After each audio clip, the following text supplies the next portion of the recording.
joined with Jack Young, Paula Bloom, and Eric Beyer.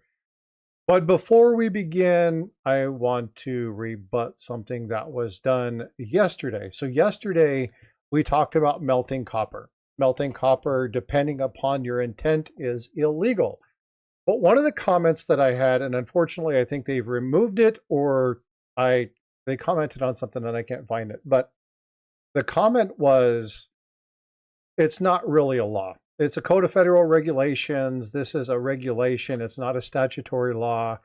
I would fight and defend it as such. And so good luck getting somebody to tell me that I have to follow this, because it's a regulation for federal people. And I want to correct something really quickly. The Code of Federal Regulations is a legally binding document that all U.S. citizens are bound to. But when we're talking about melting coins, that law is in the Coin Act of 1853. It's been around for a very long time. So if you want to talk about law, look at the Coin Act of 1853, read it in perpetuity, understand that it has not changed, and that is the Coin Act that still governs it. The Coin Act of 1792 is what governs what's on our coins. It's still the biblical truth today. What's on our coins does get changed when they issue new coins, but that general, that basic, it will have liberty, it will have United States of America, it will have the domination. All of that stuff is required in the 1792 law. So these things have been around for a long time, as long as they manage the money. And in 1853, because of the foreign use of money, and we were issuing money, it was obviously precious metals. They didn't want it melting down and being sent overseas. They issued that law. That law has been in place ever since. So just FYI. When we talk about really cool things, yesterday Paula was talking about getting some elongated cents. Well, I got something pretty cool in the mail from YouTube Me. Check this out. Frostbite hot sauce. I love this. This is really cool. We're going to open this up. We're going to try this today. So, Me, thank you so much for that. That's really freaking cool. I didn't even know I had my own hot sauce line. What's going on, folks? How are you? Doing well. And you? Doing well. Trying to get stuff set up. Again, trying to look at what's going on, and just trying to, yeah, they make Frostbite hot sauce. It's crazy. I had put the package he'd sent me away because I thought it was this coin right here. That's the Navy Privy. So he got me one. I got it in. He's like, did you like your hot sauce? And I'm like, what in the world are you talking about? Hot sauce. And he's like, oh, go open your package. You need to have that open. I had Coin Show podcast hot sauce. I had sticker meal, but never Coin Show podcast hot sauce. It was good too. You know who makes a really good hot sauce? I didn't save it and put it on my shelf. I just used it. It was really good. Gold Sniping Farmer grows his own vegetables, grows his own peppers and everything. And if you like hot sauce, Gold Sniping Farmer makes amazing hot sauce. Really? It's really good. Like my kids were like, you had better go get more of this. Frostbite, sounds like you might want to sue for residuals. Yeah, well, it's spelled wrong, but anyway, it's funny. Hopefully they don't sue me for it, but Frostbite's a very common name. All right, well, let's get into this. I think we have something fun. Again, continuing the discussion from yesterday. We're still going to be talking copper. We're going to be talking copper cents. And Jack Young is here, but Jack's not talking counterfeits today. We're actually going to look at real copper and things that he personally collects. And we're going to talk about some of those things and why he collects those. So I'm going to share my screen. Where are you? Ta-da! Let me adjust this a little bit. Get this set in place. See this. All right. And this is the right one, correct, Jack? I can't see it. Oh, well, hold yeah, on. no, just I a second. had to flip over. Yeah, but I don't see it on our screen. Okay, yeah, let me just share this and then whoops. That's that one. Okay, we'll do it there. And then I will move that out of the way. Now we can see it that way and it'll be a whole lot easier. Yes, All that right. is the right. And I was going to say ta-da like you did because you cracked me up. All right, so are we ready to go? We are ready to go. All right, so I wasn't able to do the show yesterday or really view it because I work on Saturdays. But prior to that, I just went in and looked for some information about melting coppers and why you should or shouldn't, and is it legal or not legal. And I just wanted to cite my friend Josh Hernandez actually wrote an article last year where he goes through that. And it was a very good article, and I actually learned a little bit about it as a result. And at the very end, instead of melting pennies, he says, why not collect valuable pennies instead? And of course, that's something that I've done for quite some time. I made a note that I've been collecting early large cents for quite some time and actually joined Early American Coppers back in 2002. And that's where I really got focused on large cents and 1794 by variety, which is a huge rabbit hole that a lot of people have gone in. And it came to a time where I realized I had an awful lot of money invested in it, and I had kids that were getting ready to go to college. And it just became a good time to sell that collection. And so I sold it and then thought, what am I going to do going forward? And that's when I got involved in the counterfeit discussion, description, researching. But I also held back some of the coins from my original collection that I thought were interesting and decided to start focusing on coins that are counterstamped. And that's just another part of the hobby. And so I thought it'd be difficult but very interesting to do a date set of early large cents that were counterstamped and go through and see how far I can get with that. So I have a number of the key dates already. I actually have quite a few of different dates, but I kind of focus on some of the key dates to start with. And so that's really what I put this conversation around and this discussion and the images on. So the very first one I have is a 1793, and it's a wreath cent. And could you go up, just go back up a little bit? I'm sorry. There is a comment here I wanted to make. So a lot of people don't know about the Coinage Act of 1857, and it actually caused the melting. It actually caused a very large scale melting of both half cents and large cents, because in effect it discontinued half cents, it discontinued large cents, and created the small nickel copper flying eagles as replacement for large cents. So it also eliminated the legal use of some of the foreign coins that were still being considered legal tender in the U.S. So there were a number of things that happened as a result of 1857. But again, they discontinued half cents, so they didn't demonetize them, but they no longer made them. And the early large cents basically were eliminated as well. It was a time where they basically said the cost to manufacture those coins was more or was less than the value or more than the value of the coins themselves. So Sounds kind of like strangely ironic, doesn't it? it is. So in 1857 they basically Yeah. said the same thing and eliminated half cents and large cents. So we move forward with the small cents, and I just wanted to make that note. So now going down a little bit further, this is my 1793 large cent.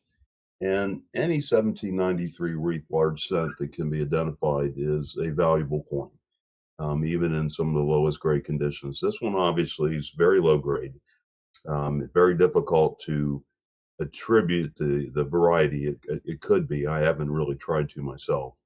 Um, but it is counterstamped with Roland Philadelphia, and it actually is a known counterstamp. and it's actually documented by a gentleman named Brunk. And Brunk has gone through and he's written countless books and basically gone in and qualified who some of these counterstamp people were. You know, a lot of them were merchants. A lot of these were used as merchant store cards. Some of them were silver makers. You know, a lot of it was done just to basically tout their trade. And so this one has the name of the company, and it has three very patriotic eagles stamped on it, which are rather unique. Brunk basically states that there are two others that he's seen.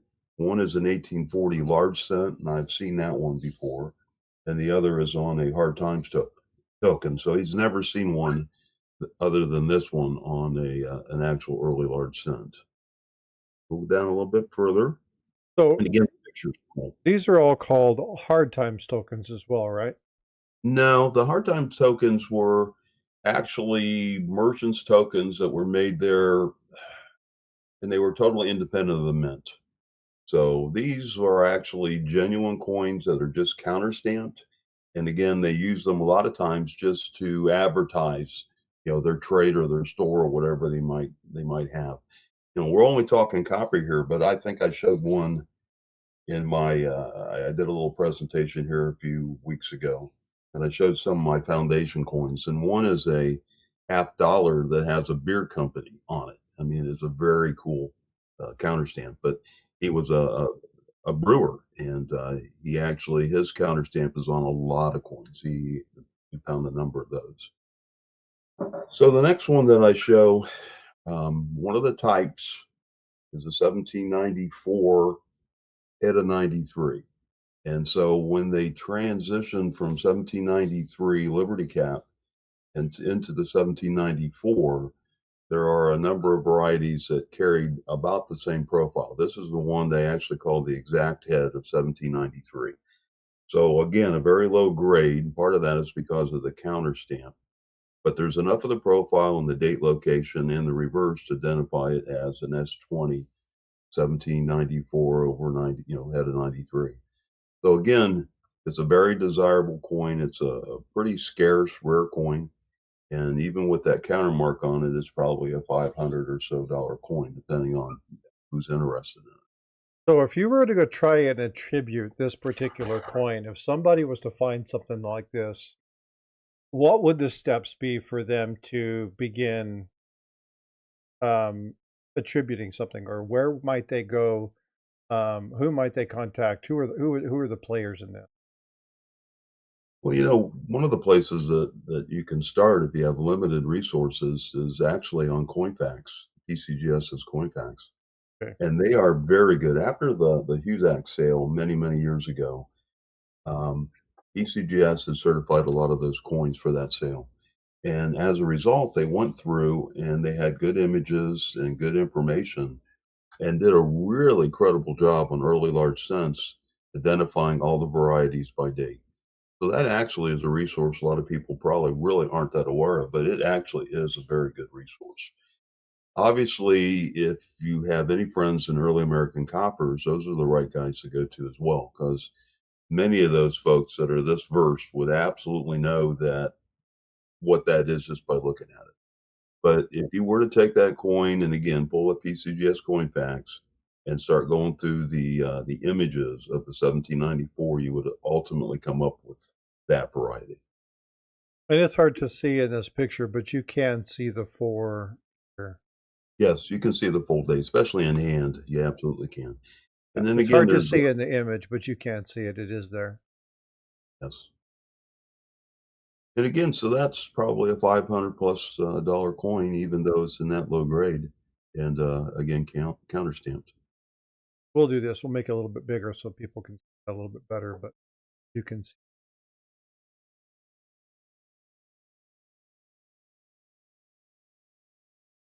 Now, that's a counter stamp I haven't really researched. It was not listed in Brunk. So, I mean, not really sure who that was. It would take some additional research to try to find out. That is not. Let's bring that back. Sorry. No, All you're right. fine. Next one. So the next one is a 1794. This is what we call a head of 94. So it's the second of the three types of 1794s. This is a very rare variety. This is an S40. There's a big carrot-like die chip underneath the cap to the left of the head. That's one of the marks. There's also a die break between U and N on the reverse. Inexpensive coin if it weren't damaged. And again, this is another counter stamp that we're not sure what it is. It's some have said it looks Masonic, and it does. But I've not been able to identify that one, and I've not been able to find anybody that could identify that one. So again, that would be a very pricey coin. It was actually pretty pricey as it is with the counter stamp. What kind of price are we looking at with this one? $750. Okay. Now, if it were undamaged, it'd be probably a couple $1,000 coin or more. Definitely not something you'd want to melt for your melting pot. And then the next one, I go on to the 1794 head of 1795. That's where they were starting to transition into the 1795 large cents. This one has a couple of counter stamps that it kind of suggests a Caribbean trip. There are coins from the Caribbeans that have very similar looking marks. I did contact Brunk about this one, and he sent me a very lengthy discussion, and he did not exactly identify it. Part of it is a lattice, and that's what looks like maybe Caribbean. The other part looks kind of like a sun or a star. He called it a circle sun mark, and he had actually seen that on some what did he call them? Prince Edward Island halfpennies that actually had that mark on it too. So again, this one's kind of enigma. We really don't know who did the marks or why they did the marks, but just again another interesting coin in my collection. We'll go down a little bit further. And that's the image he actually sent me. So a very, very similar mark on that coin. And again, that was the only one that he had seen that suggested the same counter stamp. You know what it looks like? It looks like the pieces of 8. It does. It does. It's again, it's very interesting, but that is the only one that actually seemed to match mine. So mine not only has that, it also has that lattice look on it as well. And we've seen that on a lot of counter stamp coins. I actually had sent a note to David Bowers. He and I have communicated a lot in the years over counterfeit coins, and he responded back that this type of countermark is rare on large cents, but I have no idea as to its meaning. So again, it's one of those things you certainly wouldn't want to melt that coin. You wouldn't lose the history of that coin. So, and again, you look at the information down below, and I know you're going to get into price, but I want to kind of take back and tie this back into what we've been doing. We've been talking about 10 or 15 minutes, and I just want to reorient people that are just coming in. Yesterday, we talked about the legality of melting copper, and there's a lot of people that when precious metals went up, they couldn't afford gold and silver and platinum and palladium. It pushed them out of the market. And there's a large number of people that looked at copper, and there's a lot of questions that have come across. I referenced a short that I did a year ago that had 2,000-3,000 views, and it's up around 25,000 views here in the last few months. So there are a lot of people that wanted to go over the copper. The reason that we're talking about this is we went over the legality of it, when you can melt copper, when you can't, what is the intent, what are the volumes. But what we really want to do is, and you've heard this a lot, and some people get spastic about it. I'm not getting spastic about it, but it's stop the melt. All I want to do, and all I want the panel to do, is to talk to you about some of the really cool things that might be in those. Now, I know I've had conversations with many of you. It's like, Frosty, do you have any idea how long it would take to go through the 50-gallon drum of copper that I have sitting here? Yes, I do. But there are some opportunities that, that 50-gallon jug of copper that you have may sell for $400. But if you find something like this, it's, 2,000, 3,000, 5,000, 10,000, whatever. there are opportunities, and I'm not going to do the whole do it in your pocket change. Oh my gosh, you can find this. But these are legitimate things that would be permanently lost to history if we don't look for some of them. So consider it and look through some of the stuff. Eric, you made the comment, there's not a home or a couch in America that doesn't have a collection of copper cents in it. Yes, at least a little jar somewhere. Right. And so there's a lot of places in which you can take that stuff, and maybe it's a Coinstar, maybe melting, whatever. But just look through it. Look for that rare stuff. Look for that odd stuff. Again, I'm not trying to do the whole it's in your pocket change and you can make millions. You're not going to find a 1982 small date. You're definitely not going to find two of them, being that there's only two. So understand the reality of what you're looking for. But he's showing some pretty cool stuff. These are things that he has. These are items in his collection. This is Jack Young. These are all real, right? I know it's kind of strange. We don't normally hear that from Jack. But there's an opportunity here, and what it does is it points to, you can be a specialist in something and collect other things. And I really wanted to highlight this. So again, understand the intent, what we're talking about. Wanted just to adjudicate everybody to the conversation and the context. We'll talk more about this here in a minute. So again, Jack, sorry to interject. I just want to make sure we tie people into what the conversation is. No, the interjection's great. Not a problem at all. Okay, so now we're going to get into two of the really, really key early large dates. And these are the more expensive coins. And the first is the 1799, and that is known as really the rarest date, if you would, for early large cents. And again, when they're counterstamped, they're not perfect anymore. They're considered damaged by many people. In fact, I've got a little definition of counterstamps I think as we get on that basically says if you could identify it as to a merchant or a company or whatever, they consider it counterstamped. If it's just a unique looking mark or stamp that can't be identified, they just call it damaged. So, they really are damaged coins. I mean, they are not pristine coins anymore because of what's been done to them. But this one was really cool. This was in the 2007 TDAC convention. They talk about the counterstamp. The lattice mark suggests Spanish colonial coins. It looks very similar to the one I just showed you. The S72, the 1794, has a very similar lattice look mark on it. So, and a lot of times you see that the details are affected by the counterstamp depending on how deep it goes. So you see how deep it's impressed in the obverse, and it's actually kind of pushing out the reverse. And then, of course, you lose a lot of the details as a result of it. So the grade of this coin probably is a little better than AG, but it's lost some detail because of the counterstamp.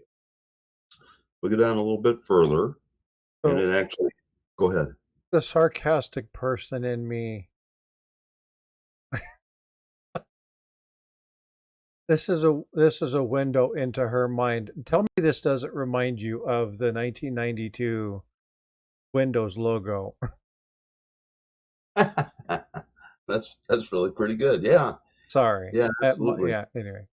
And the back end is probably the little, when you get the circle just rotating forever. Yeah, it kind of looks like that.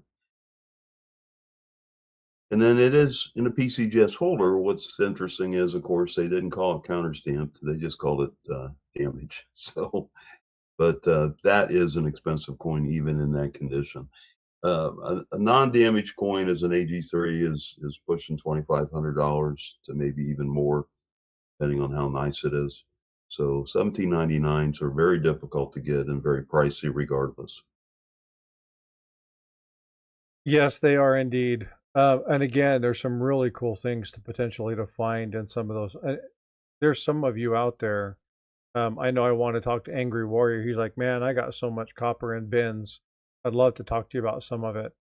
But some of you have had old barn copper barrels in your families for generations. Who knows what's in there? It's just exciting to think about what you could find in some of these things. makes a great project for our kids on a rainy weekend, you know.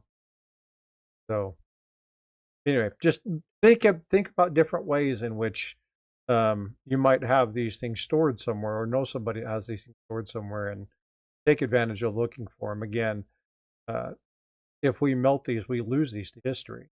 These are pieces, these are stories of the people that carried them, the businesses that come through. This is our nation's history. So we need to remember and preserve this. So thanks, Jack. Yeah, absolutely. And then the next one is in 1804. Again, that's one of the key dates.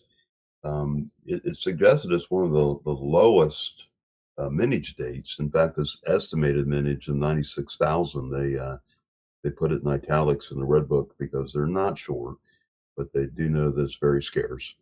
So an AG3 in really good condition is worth a couple $1,000 as an 1804 as well.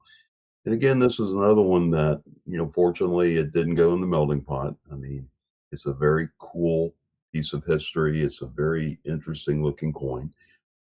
It actually was certified AG3. Details are actually much better than that.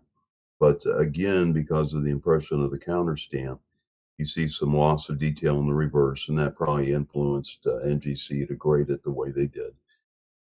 But again, it's a very cool coin. If we go down a little bit further, you'll see No it. star on the face. There's no star in the face. No, there's not. Just another comment, though. The 1804 was regarded as a very desirable coin a long time ago, and there was an interesting party. They're not really sure who that bought some scrap um, dies and stuff from the mint back when they would sell that kind of stuff. And they had an obverse die of an 1803 and they had a reverse die of an 1820 large cent. And they polished them up and tried to make them look better. And then they went in and re-engraved the date of the 3 to a 4. And they actually minted those in, they thought, around the 1860 timeframe, and made those and called them restrikes. And they made them, they thought, for collectors who were just trying to fill a hole, but there certainly were people who were duped by them that they were genuine coins, and they're very easy to identify. But they did spawn a counterfeit just because of the scarcity and the demand for the 1804 large sum. So this is my coin again in the NGC holder. They call it a private counter stamp because it had not been identified. I had not tried to see this one in Brunk. So again, a little more research necessary on a couple of these coins that I just haven't taken the time to do. But very cool coin. And again, that's probably a $1,200 coin as it sets. It would certainly be worth a lot more if it didn't have that counter stamp on it. I got a question for chat, and I got a question for the rest of the panel real quick, if I can interject. Absolutely. When you talk about private counter stamps, are there certain counter stamps that are desirable? I know that we see these all the time, and normally we consider these post-mint damage. But are there specific counter stamps that are highly collectible? Yes, there are. There are certain ones that are very highly collectible. I've actually got a couple, um, and I don't have them. I don't have good images of them, but there are some that are very rare, and again listed in the counter stamp or counter mark um, books that Brunk and others have made. You just I, it depends on the demand and really what the situation was. There was one that was Free the Nation or something to that effect. I'm just speaking off the top of my head here, and I actually have one. And it was a political statement at a time when there was some turmoil in the country, and that one actually is highly desirable and pretty expensive. Paula, you were going to say something? oh, I posted a couple links in chat. Okay. One is a archive of one of Gregory Brunk's catalog books of counter stamps. The American and Canadian countermarked coins. Yeah. Very cool. That is very cool. Absolutely. And then Frosty, there are coins, there are a number of coins that um, governments went through and would validate the value, and then they would stamp them with a counter stamp or countermark. And some of the most expensive colonial coins ever are the Brasher doubloons. And Brasher made some $5 doubloons, but he was also employed by the government to, when foreign coins were still accepted as legal tender, he would go in and actually assay the gold coins, and then he would counter stamp them with an EB, and those are worth gajillions of dollars when you find those. You'll find those on some of the colonial or Spanish um, gold coins where he's actually assayed it. He may have actually trimmed a little bit off because the weight wasn't quite right, and, Yep. and actually put his countermark. So, I mean, there are some historically very, very, very valuable countermarks and counter stamps out there. Well, I know that he has the EB on the 1787 gold. That is Adam Eckfeld, I think is how you say his name. Yes. But that thing's like 300 grand. Well, yeah, It's a monster coin. It's a some lot of of the money. yeah, a couple of the doubloons have broke the $1 to $2 million range when they get sold. Yeah. So, Yeah. yeah, those are out of sight. But again, there are coins that he went through and assayed and just stamped that weren't his coins, but he stamped them for the government, and those are worth thousands of dollars as well. That's really cool. That needs to be we'll talk about that. We've talked about Brasher doubloons before, but that's probably something we should do a touch up on, because there's some amazing. I know there's 7 of them that I'm aware of that are gold, but there's a whole lot of other ones, and there's some massive money. And again, not that you'll ever find something when you're looking at your scrap or when you're looking through your copper coins or something of that nature, but it's just cool to understand the potential of what could be there, right? And Eric, we've talked about this enough. I don't think we've talked about this enough. Let me rephrase that. When you discover something, there is a feeling of Oh yeah. just, oh, and again, we've talked about some things, Coach's Magic, finding the 1795 half cent, analyzing it on the stream live. One of my favorite moments on the channel. Looking at some of the other coins and being able to identify problems, finding the 1960 large over small or small over large. Having something that you can discover is a really cool thing. And just blindly melting the copper scrap that you have, the copper coins that you have, without really looking at them, you leave a lot of that opportunity out there on the table. So it's a consideration. Again, not that you have to do it. You have to have time. But on a rainy day, it's a fun thing to just grab a couple handfuls and sit down with the loop and look at your stuff. Absolutely. And there's a lot of people out there that'll basically pay you what it is worth in melt just to look at it themselves. You don't Well, and have I was to joking with Azure, because Azure was joking with me, sent me a picture, and I won't tell you what he sent me, but it was like, oh man, I just want to look through them. I'll send them back to you. I just want to look through them, because it's one of those things that's like, holy smokes, there's so many cool things out there. Yeah, so again, Jack, I've interrupted you a ton. Patty King just subscribed. Jason Ryven, thank you so much for subscribing. I appreciate it. I keep interrupting you, Jack, so I apologize. No, you're fine. But just to take another part of that discovery thing, just a couple points here. Brasher actually made a very small, it looked like a Peruvian gold coin. And it was in a lot of coins that were submitted to Heritage quite some time ago. And those guys are really good. They went through and they looked at it and they went, "Oh, what is this?" And they went through the research and they were actually able to tie it to Brasher.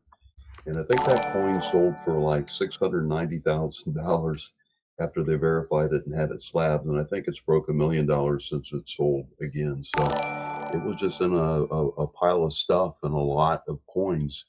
And no one had ever seen it before. It just suddenly came out. And through the research, they were able to tie it to Brasher. And now it's a known entity and a very valuable coin.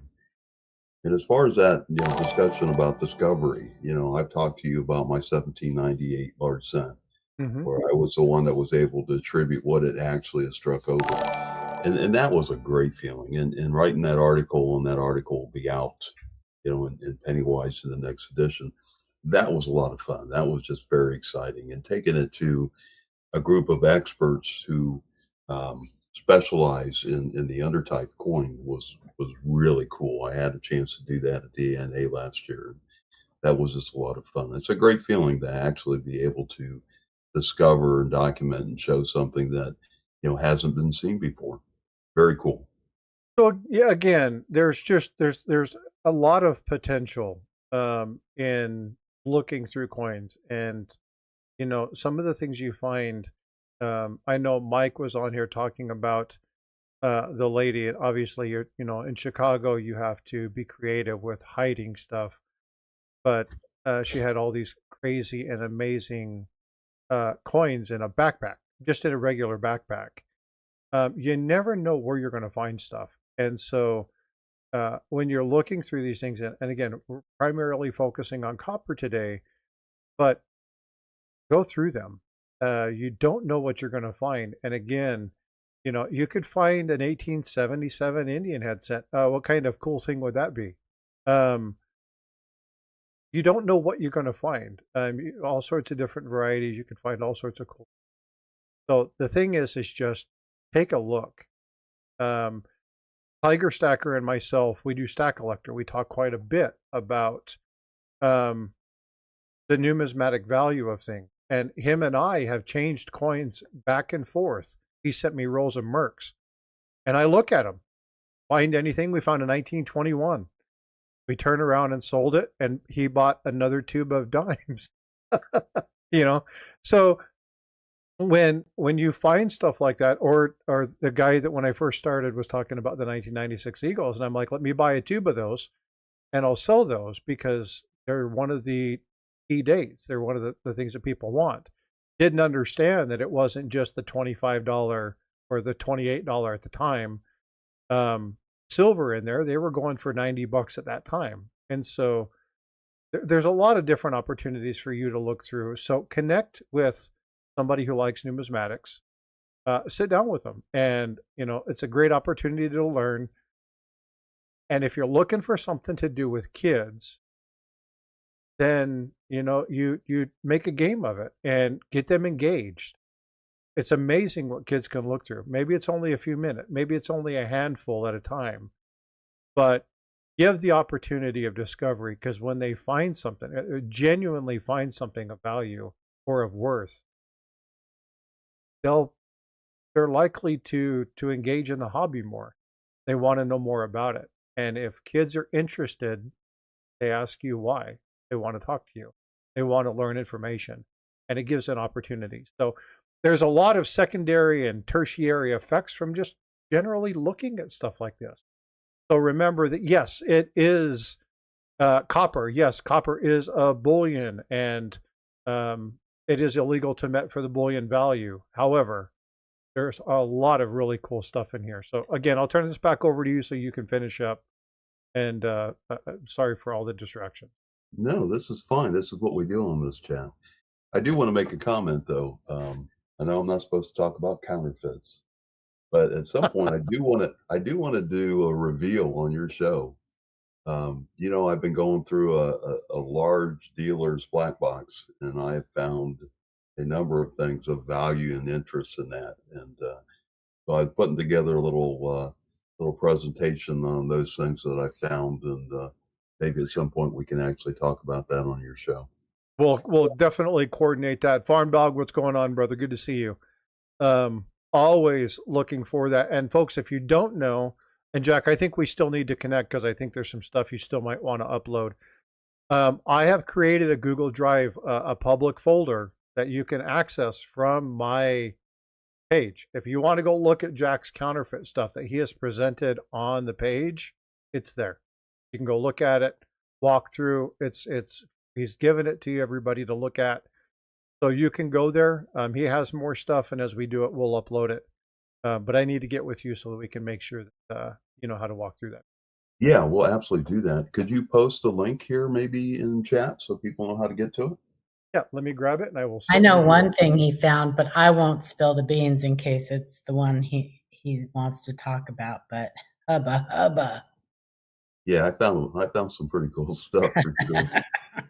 So I did put a little note here about counter stamps and counter marks because they actually are used interchangeably by even experts. And I don't know if it's potato, but the description that I found, the definition I found in multiple locations was a counter stamp is applied by a die and by machine to an existing coin. Well, a counter mark is punching the coin mostly by hand using a punch and hammer. So I've been using counter stamps, but a lot of people call them counter marks. So I know that it's really used interchangeably. They talk about counter stamp coin can be highly random and it can be considered damage, if you can't really identify who the merchant or the company is.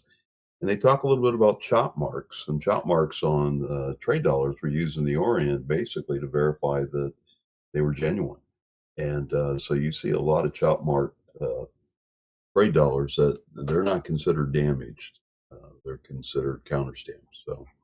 And that's a whole sticky wicket in and of itself. It is. Oh, it is. It is. And, one of the most counterfeited coins that I have seen in black boxes and collections that I've seen are trade dollars. And, Morgans are huge, obviously, and particularly lately, Morgans are huge. But trade dollars have been counterfeited forever.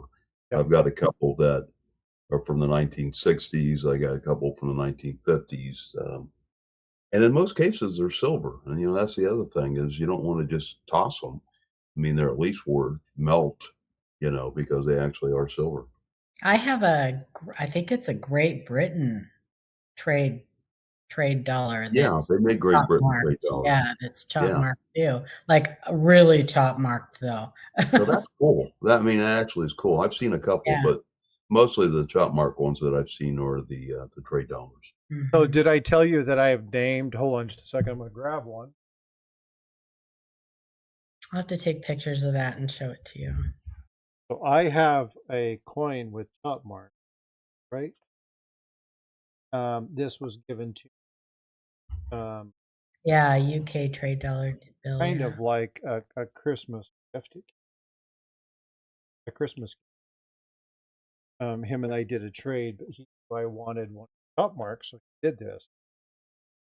And I'm going to pull this up real quick, show you. That one's right here. And I named her Sue. Because now she's Chop Suey. Chop Suey. Oh my. Oh, that's really sad. Come on, y'all. That's funny. I don't care what you say. That's that is funny. Maybe a little. Ay. All right. So the last coin on this presentation, I had to deviate and go to a counterfeit, but I talked about this one before. This is that restrike 1804, where they took scrap mint dollars and re-engraved the date and actually made 1804 restrikes. They're not restrikes; they're truly counterfeit coins. You want to go down to the image? Oh, sorry. Yes. Do your job. I was putting the coin apart, or putting the coin back, and I just gotcha. I'm proud of myself for coming up with that so quickly. To me, what's cool about this one is that most of the 1804 restrikes are in AU to uncirculated condition.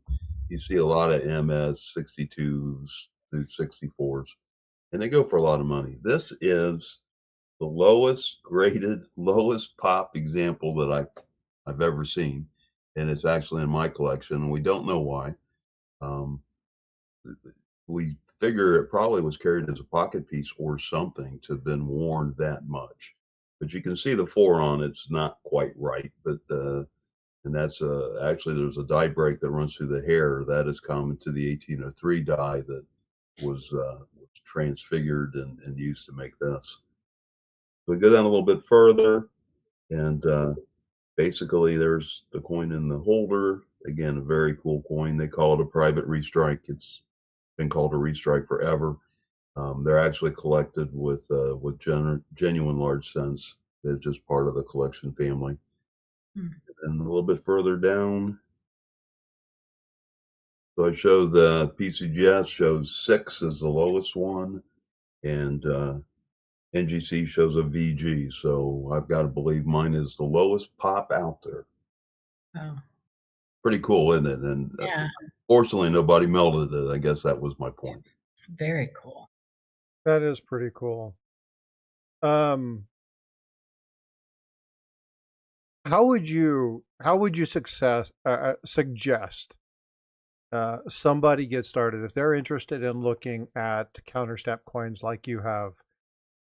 Where might somebody get started in collecting something like that? And by the way, real quick, Eric, thank you for the 5 gifted membership. I appreciate that. I missed calling that out. Thank you so much. There are a lot of resources online, and one of the places to go is heritage auctions, and you can go in and actually look for coins by types, and you can go in and actually drop in counterstamp or countermark and just see some of the ones that have been up for auction. You can certainly get a hold of Brunk's books. Those are available. I think some of them are even available online, and they have lists of those. Some of the auction things. And then I think you said Greg Bennick has a book that you posted in chat. No, I posted Bronx. Oh, you posted Brunk. Okay. Yeah. But yeah, anybody that's written anything on that, that's where you'd want to Here's start. I have hang on a second. You guys know what these are? Here is PCGS auction. Here's some PCGS auction records for them. There's no photo. Well, you can click on the thing. So this is coming from Greg Bennick. This is boxes. This is a box of his books. I had him sign them, and we're doing an interview with Greg, and we're going to be giving some of these away. So you just mentioned Greg's book. I have that book. So we have more. We're going to be giving them away. They're not coin books. They are not coin books, but they are good books regardless. Yes. So a little plug to Greg, by the way.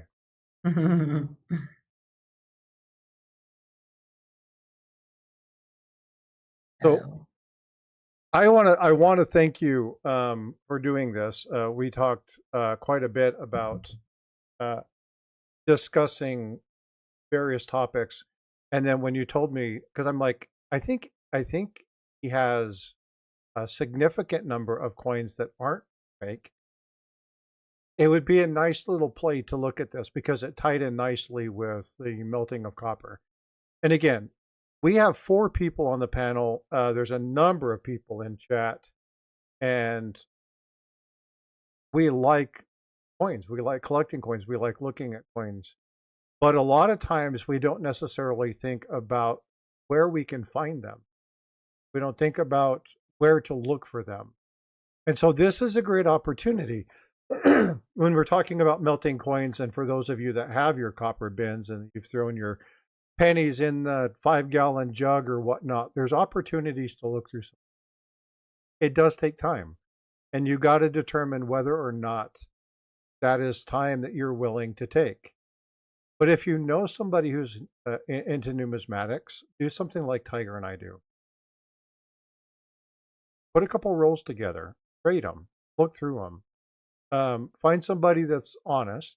You got to find somebody that's going to go through them. Tiger and I, when we did this with Morgans and Peace Dollars, we got online and we looked through a bunch of them. We talked about it. I just said, send me a few of them. We looked at a couple items. I took pictures of them, sent it back, and I said, here's what we have. Here's what I'm willing to trade. and he gained stack, and I gained the coins that I was looking for. It was an even wash as far as price. But there are some really cool things that you can do if you engage in community. So find people that are reliable, find people that you trust. And if they have a bunch of copper, talk to them about going through it. You can do it while they're sitting there working in their shop, or, see if you can't take a couple handfuls. But again, it's the discussion. There's opportunities out there to find stuff. Now, 82D, small date. How many of them are there, Eric? There's 3, I think. It's debatable. Some people say one was just found. 2. Yeah, I know there's 2, but supposedly there was another one found, and they've all been found like in Illinois, Indiana area. I know they just found an 83. And they just found an 83. Was found in Kentucky. And where was that found at? Kentucky. But where was it found? In change. In It was change. found in change, yeah.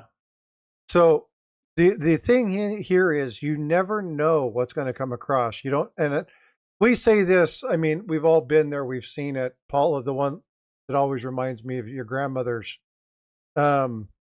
mercury dimes and it getting wet in the book, eating the back end of it out. So sad. But there's a lot of people who don't know the really value of bad. the coins, and they'll grab a handful of their grandparents' change. You never know what's out there. And so there could be stuff in these old melting copper bins. So consider it. Something to look at, something to do. It gives you a different angle. If you're bored or if you have kids, engage them. I've seen in chat a couple of times where people are like, take your kids to a coin show, take them to a coin shop. I did a video where I took an Apollo 11, went to one of the people, their dad was sitting on a park bench. I went over and said, I want to give this to your daughter. I do coins. She's out there. She's doing her lemonade stand. And he's like, well, go give it to her. She likes coins. So I gave it to her and she's like, well, sir, it's bent.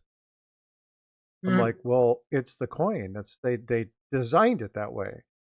And I got to talk to her a little bit about the minting process.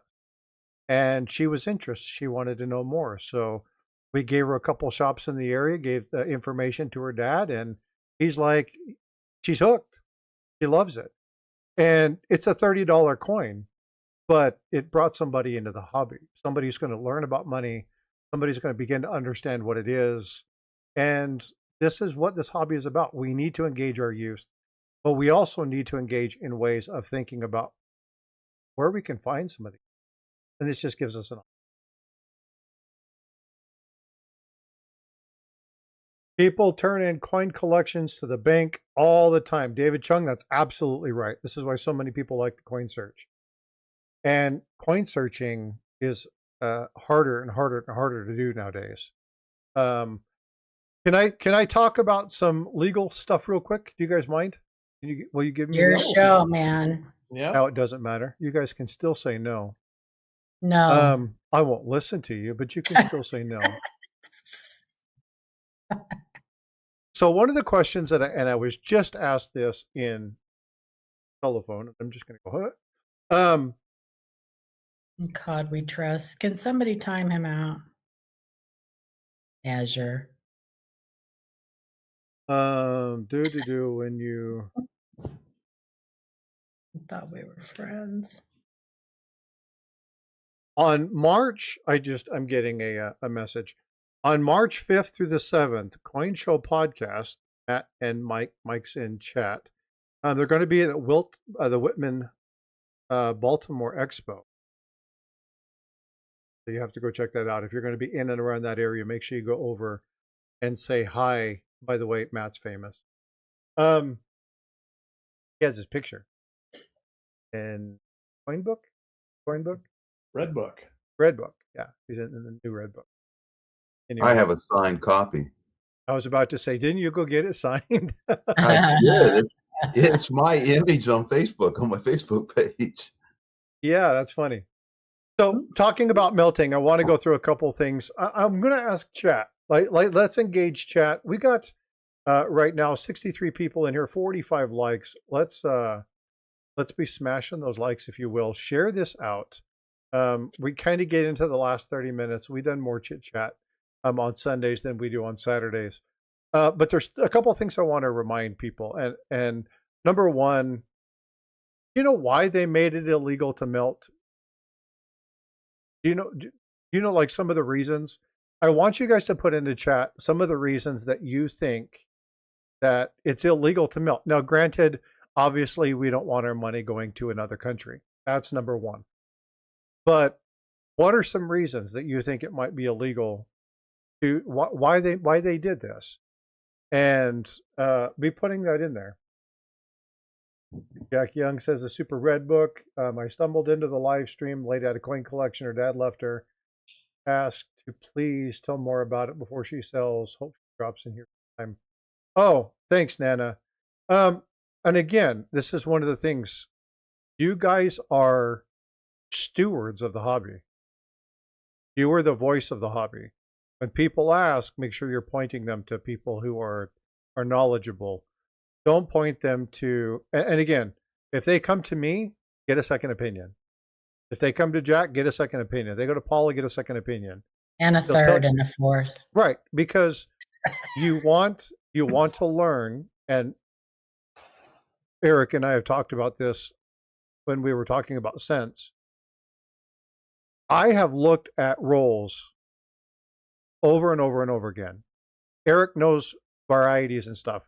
And was there a gentleman that took something from you, or you got something from somebody, and it ended up like being 20 of the coins had varieties in it? Oh, me. When I first started searching coins, the guy that kind of talked me into it said, don't sell them. I always tell people, if you're just getting into it, don't sell them, because sometimes you got to like learn what you're looking for.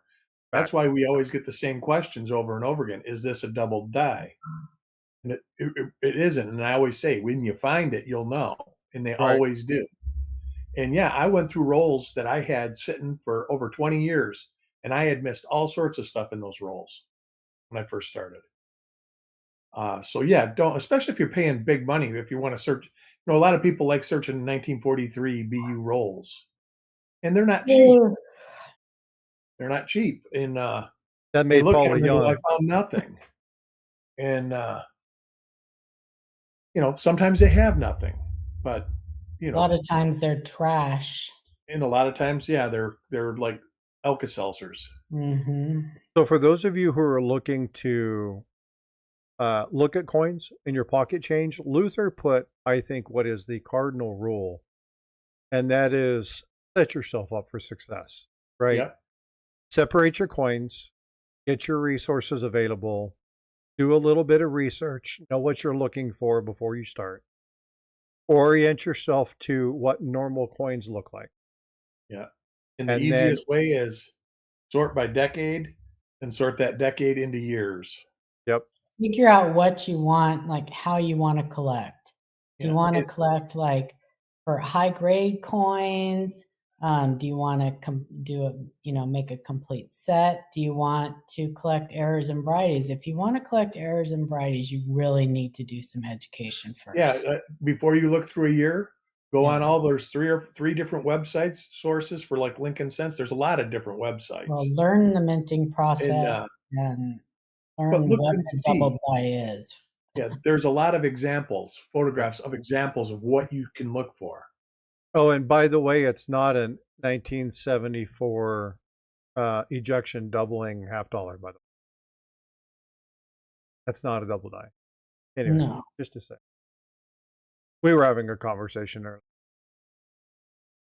Eric should have chuckled under his... I'm laughing inside. The more education you do for yourself, the less frustrated you're going to be, and the more likely you're going to be to actually find something. Absolute fact. Except the fact now that you'll never quit learning about it, because if you do, it's usually the same day you quit breathing. Yeah. So, Sliver of Silver, good to see you back. There's a list of online key dates, known errors. Yes. And you can, and we have tons of great resources. Copper Coins, Live Coin Q&A, Kaneka, CoinFacts. There are so many great places to look at the information. Can I But just there's say also, one thing about that? yeah, let me finish if you would. Yeah. There's a lot of crap places out there. I there sent is. Paula, Eric, Oh, Jack, gee. Jack Young, Jack Riley, and Greg Bennick a photo, our little video yesterday. Mhm. And Paula, within seconds, responds back, and she's like, ultimate? Right. Because it's like the ultimate coin book. They didn't even spell the word ultimate right. It's all AI. It's generated. It hasn't been validated, verified.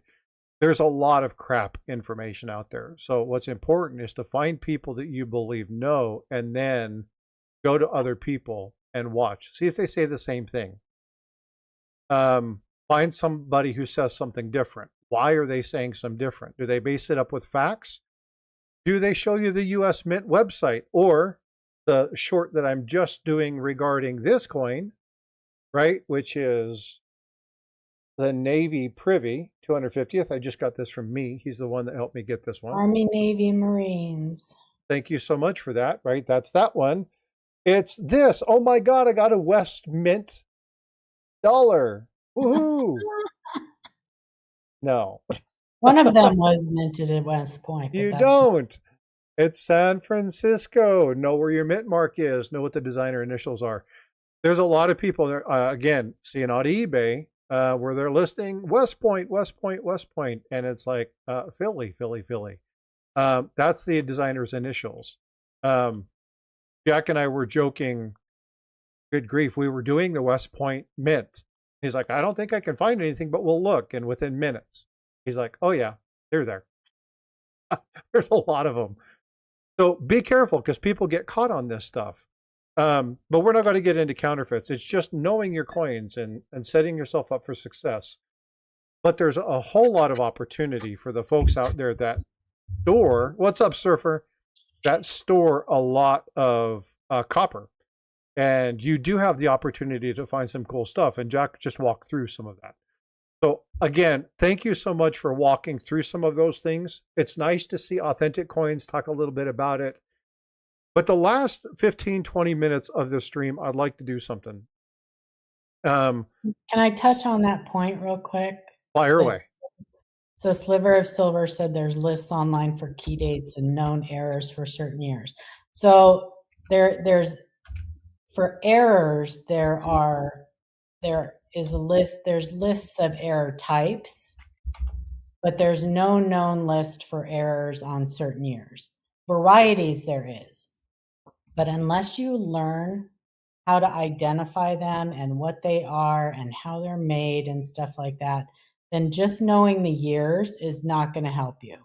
You really need to have photos, and you need to, so for varieties, there are websites that you can look for varieties. But if you print out a list, you'll have a book. If you try to print out a list of all the known varieties and years and coins, you'll have a book. Yeah, absolutely. Yeah, and there's a ton of resources out there, and don't really just take one. Education, yeah. You need a library of resources.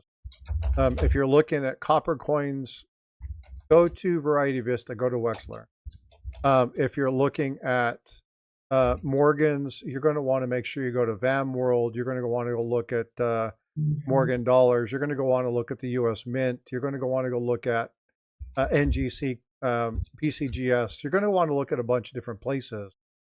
Find out what it is that you are searching for. Find out what the markers are. But here's the thing. Find the error, the variety, the double die, the repunch mint mark before you start trying to attribute a coin. Find the item first. Know what you're looking for.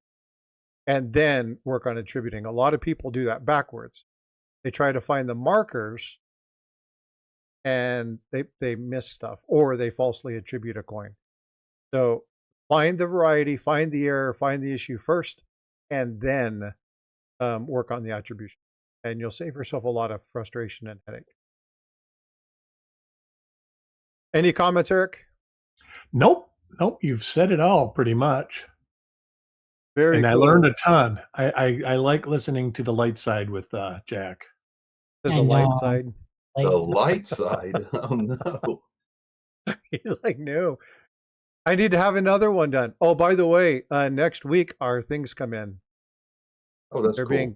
They're being done right now. So I have poker chips coming out with mine and Jack's logos on them. So Yeah, Lincoln Trying- Center Resource trying is to a promote great place for to learn about stuff, but they don't have like specific. I don't think that they have specific Listings. I don't know. Yeah, thank you. you want to know where another great place they have to go like to is? they have a few, but they don't have like and it's Lincoln Sense, but You can go to Harlan J. Burke too. Hey, thanks, Stacking Sir, for $1.99 super chat. Thanks for educating all of us. There's a lot of people in the community that are out there to help you. yeah, errors and variety, sliver of silver are two different things. So Yeah. that may be where where there's some confusion. Yeah, and so surround yourself with knowledge, and we talk about this. More than learning the coin, more than learning what you're doing, understand the process. The very first thing you should understand is the minting process. Because once you understand the minting process, choo-choo, $4.99, Rob Engstrom, thank you so much. Appreciate that. Well, a super chat train. Have you ever heard that? Oh, A little train. I'm like, Choo-choo. what's Yeah, the choo-choo. where'd you get the choo-choo? But thank you for the $4.99 sticker. Hope you're doing well. Good morning, Pete. But yeah, know the minting process. Paula and I, this is how she kind of started to orient and train me when we're going through some of this stuff. Very knowledgeable. And it was like, well, how would that have happened then? Well, how would that have happened then? Well, how would that have happened then? And I'm like, oh my God. But what she was trying to get me to is explain how it happened. If you can explain to me how it happened, then you understand it. If you understand it, you know what you're looking for. You're less likely to make errors. And even then, I was like, I think it's this. Is that? Oh no, well, it's this. It's actually called this. Go look this up. And I'm like, oh yeah, that's not what it is. So understanding the processes, you really do need to look at that.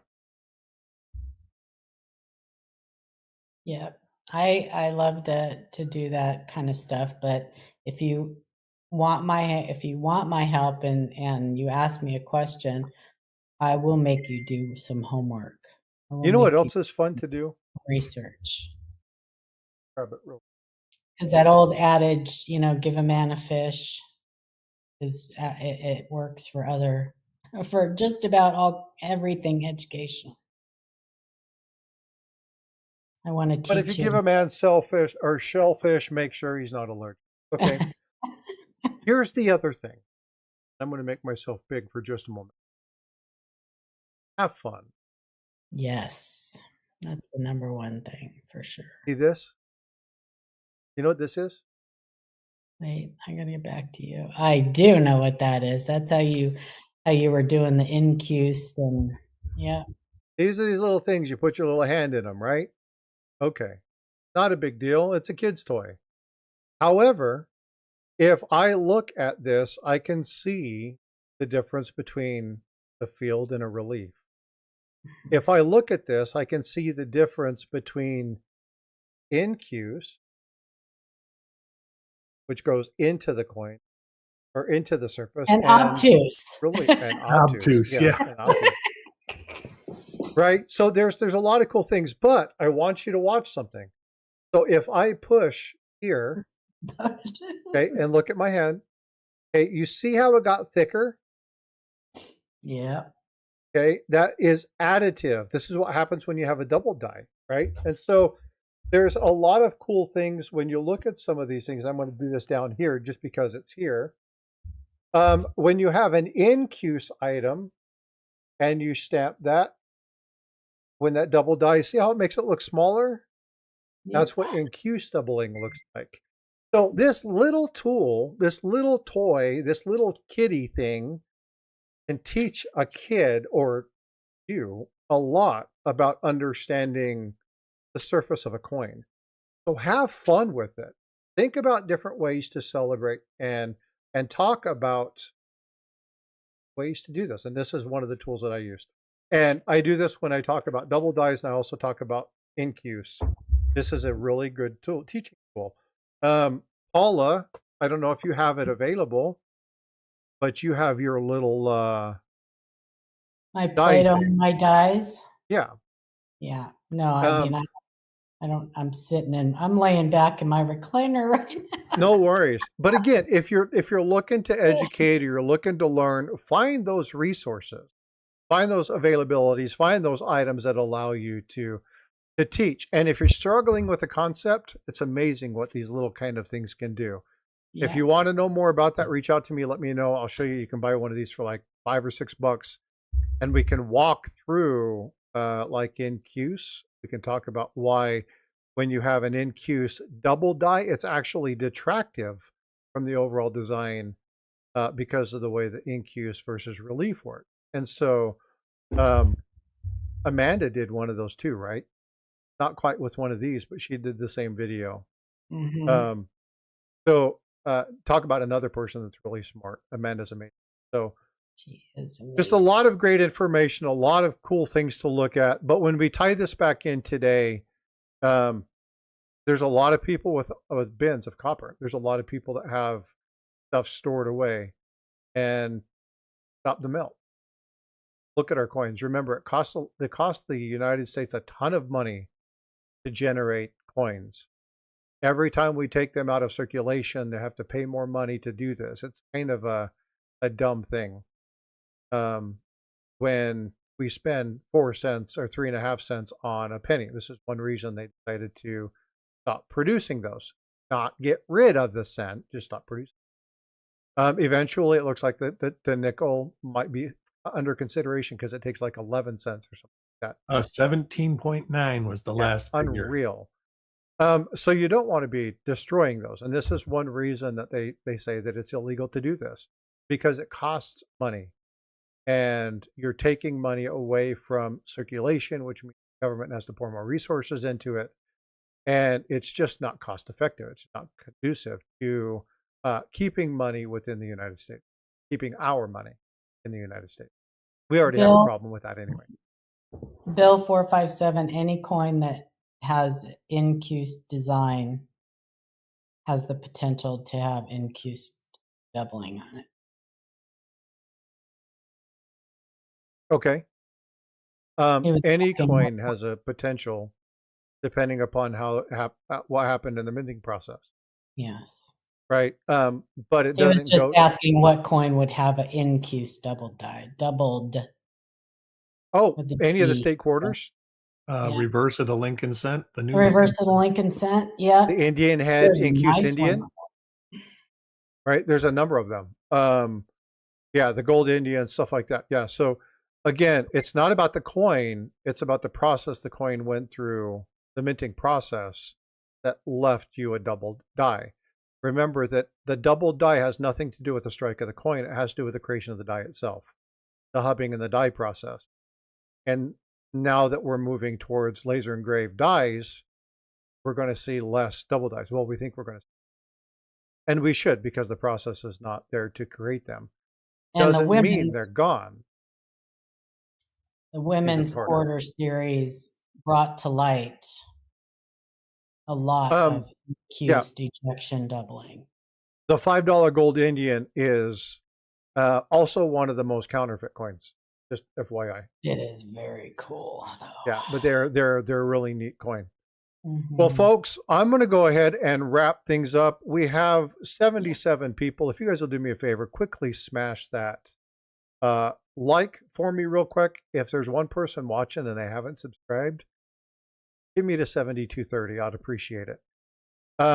But during the week, I'm going to be dropping 2 things. Number one, I'm going to be dropping the video that I did regarding. Yes, I will do that in just a second, Azure. That's a great point.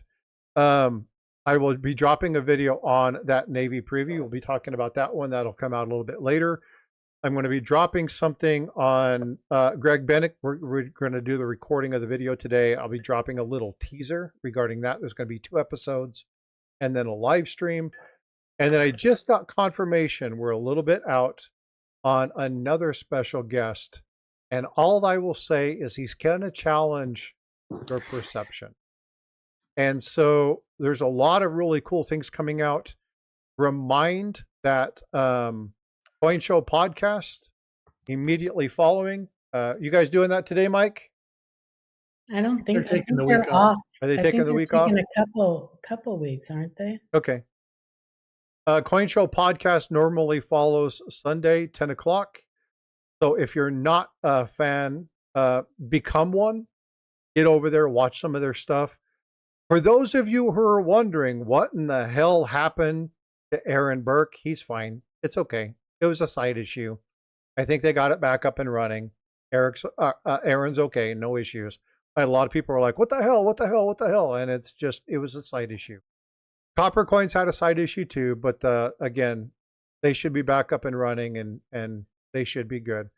They will be back next week. Outstanding. Yeah, there's a lot of people who were asking about it. So I reached out. I'm like, Mike, can we do some confirmation? He's like, side issues. I'm like, okay, that's all we needed. So you can be aware of that. Lots of amazing things happening. There's a lot of great channels. Copper Coins, obviously, live coin Q&A. They talked about doing some additional stuff, right, Paula? Yes, we will. Amanda's looking forward to that.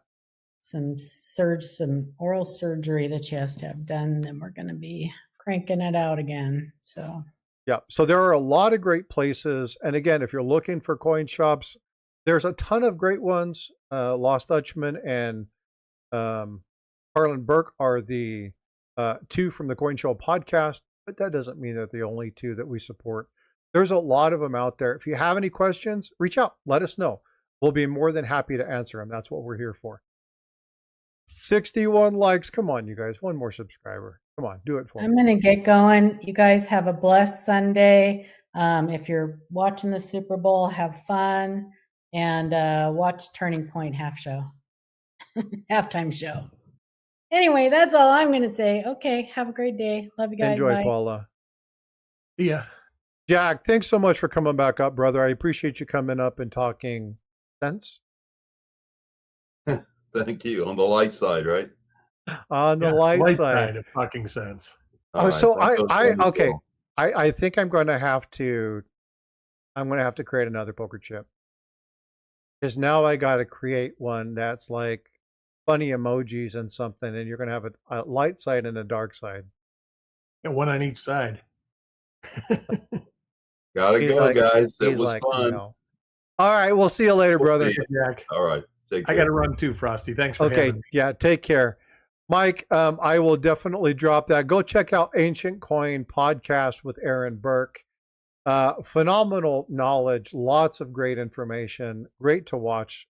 If you like ancients or you just like good coin talk, go check out the Ancient Coin Show with Aaron Burke. Go check out Harlan J. Burke. One of the greatest books out there, if you want to do them, is The Greatest 100 Coins. A lot of fun. Get you some toys. Look at things. Learn the process. Learn what it's about. Make sure you're subscribing. Hit the thumbs up. Hit that notification bell. And the most important thing, honestly, is share.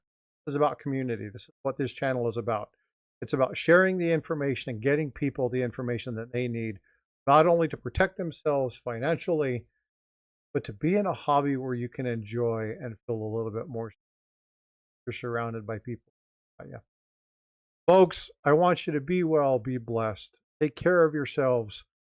Hug somebody. Pet your dog. Hug your wife. Please don't pet your wife and hug your dog.